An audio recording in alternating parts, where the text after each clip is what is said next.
Hey, so you've been curious about what it's like to live in Irvine, particularly the cost of living here, how much it's going to cost you to be here, and whether or not you can afford it. If so, you're in the right place. Today, I'm going to talk about the cost of living in Irvine in 2022.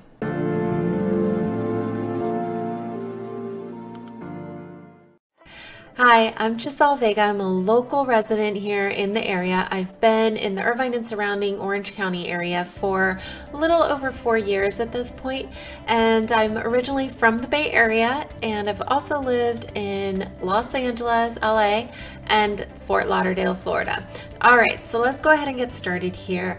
You may have come across this video or my channel before by seeing the video that I posted last year, cost of living, about 6 months ago. And if you haven't seen it, it's going to be, I don't know, right here for you so you can take a look, or up here. So you can take a look at it and see what things were like last year versus what they are today. And if you haven't visited this channel before, I tend to cover all things living in Irvine and the surrounding Orange County areas, talking about places to go, things to do, the cost of living, and I sprinkle in some real estate here and there for you as well. All right, so let's go ahead and get started.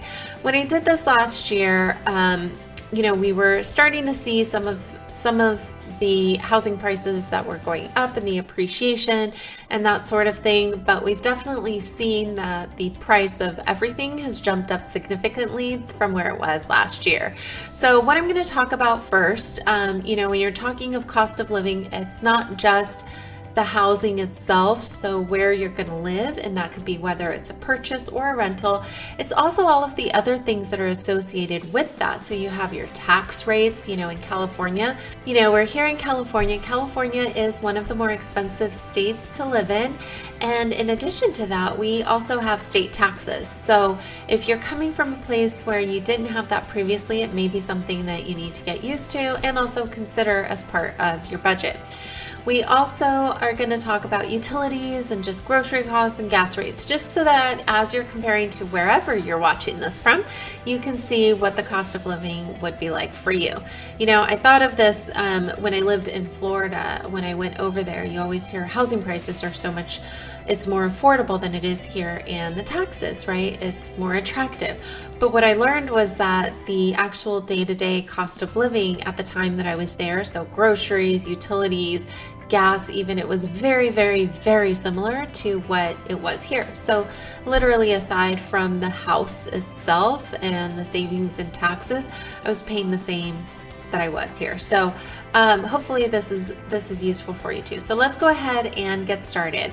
Okay, so let's go ahead and cover the big stuff first. So I'm going to talk about housing and rents so that you know what it's like to live in this area.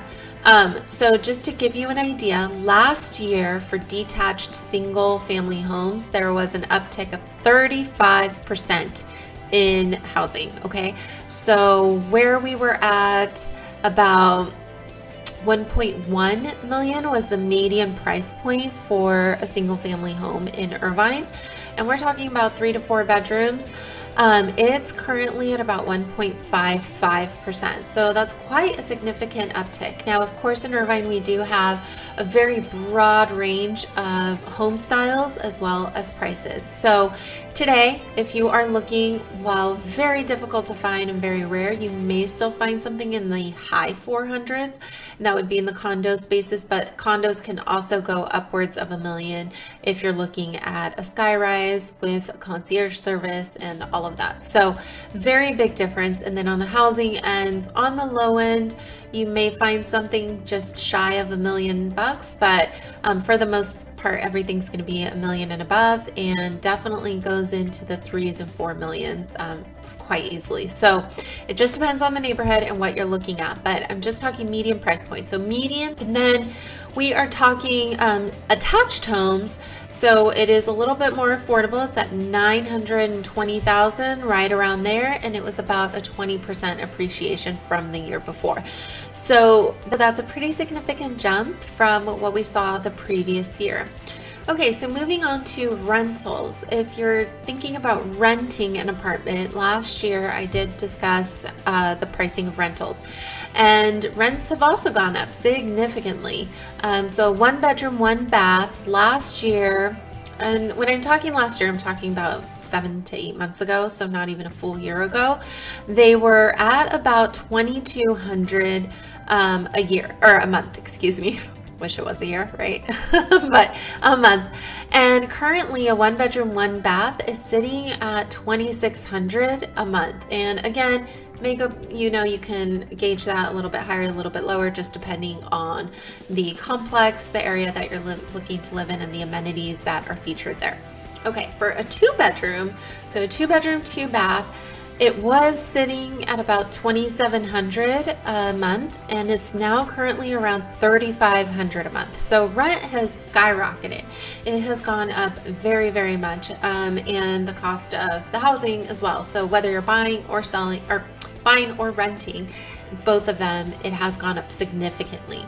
Another show, another time, we could talk about their interest rates, but as of right now, they are still low enough where the payment for a 1 bedroom, 2 bedroom condo will likely be less than what you're paying in the rent. But of course, you have to factor in your HOA dues and taxes and all of that. So anyway, let's move on. So talking about energy bills, you can expect that to be around $175 a month. It hasn't really changed much from what it was the year before.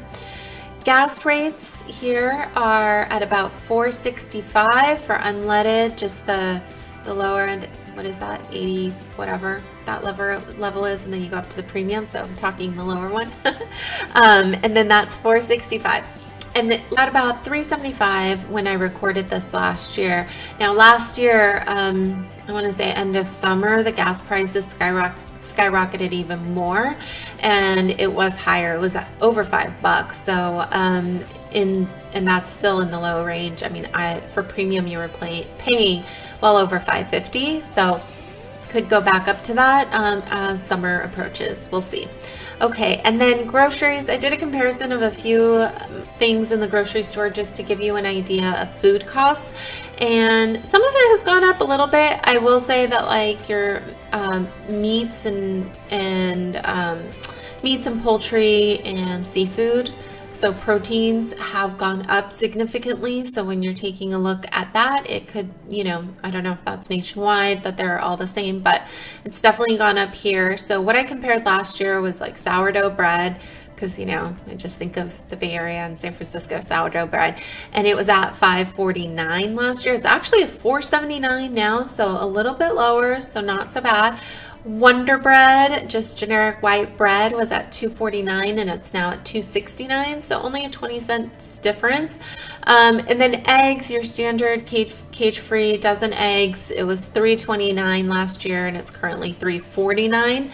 So not too steep of a difference in pricing, but you're looking at 20 cents here and there for some of the items. And then lastly, tax rates. So our tax rates have remained the same. They're at 7.75 for the county. So Orange County tax rate, 7.75. It's still lower than it is in San Francisco, which is at 8.63%. And then LA is at 9.5%. And Alameda County is at 10.75%. Crazy. So definitely a little bonus there. We share the same tax rate as San Diego, just south of us. So that has not changed. That's good news there. All right. So like I said, if you have any questions about this, just leave comments. Your comments are what fuels what I'm posting about or talking about next. And the cost of living is something that's come up quite a bit. So hopefully you found this information useful, and we'll see you next time. Bye.